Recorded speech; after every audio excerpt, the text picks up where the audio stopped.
When I was 18 years old, I was one day away from being walked out of high school in literal handcuffs and being arrested on felony charges for destruction of property.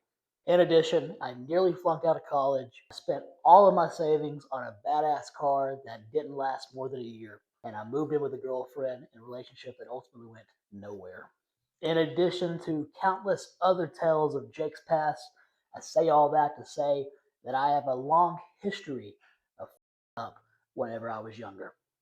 And with that, today I am talking specifically to the young folks out there and explaining how you can avoid up to, at least in a financial sense, from the perspective of somebody who has up numerous times in a financial sense. Let me begin by saying I eventually turned things around. I've been blessed and fortunate to now have a successful career in mortgages. I have numerous investments, and I'm actually involved in a few different small scale companies. I like to think that I know a thing or two now about money, but I didn't always know what I know now. So here are a few things about money that I wish somebody would have told me about whenever I was 18, 19, 20, 21, 22, and so forth. First off, the very worst thing that you can do as a young person who's trying to set the tone for their financial lifestyle from this point on is get in the habit of flexing. Flex culture is also known as debt culture.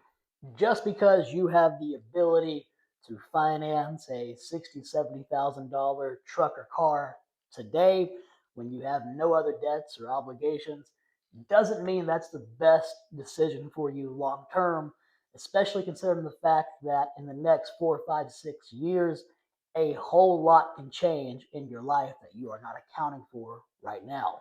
If you make $3,000 a month right now and you have no other bills to pay for, and let's say you're living with parents, it may make sense in your head that a $600 payment on an auto loan is not too bad. I can make the payment, so let's go ahead and let's get it. You only live once.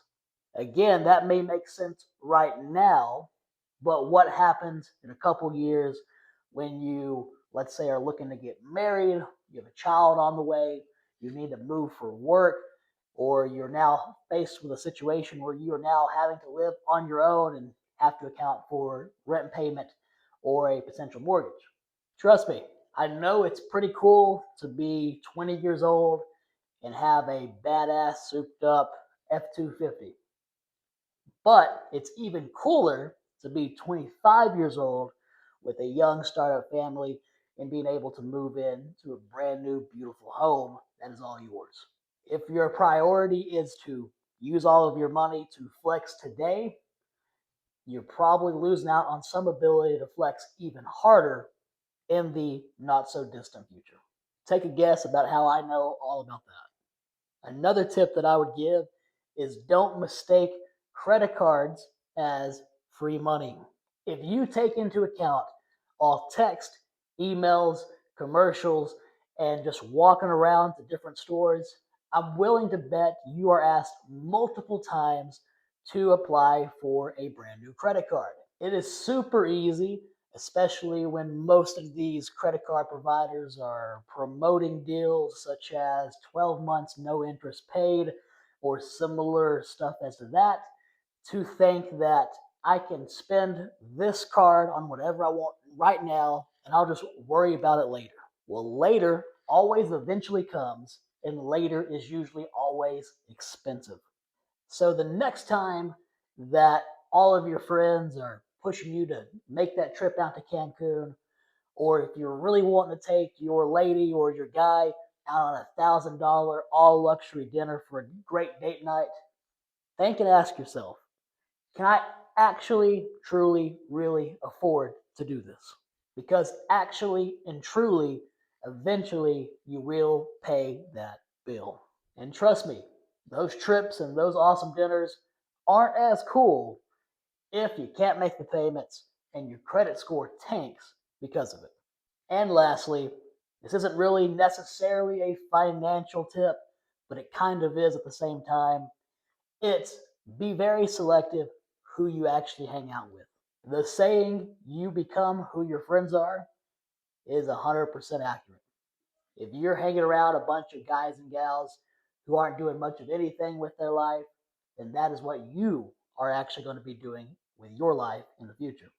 In contrast, if you're hanging around some winners, best believe you're going to be winning one day too. Kids, I hope that this helps you in some way.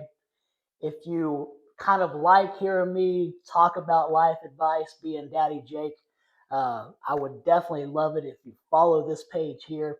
I actually do and host a podcast, The Jake Show. We have new episodes come out every single Thursday morning where we talk a lot about my personal struggles, my stories, as well as giving some life advice, as well as some completely random bullshit as well that's just fun to listen to. I would love if you followed that.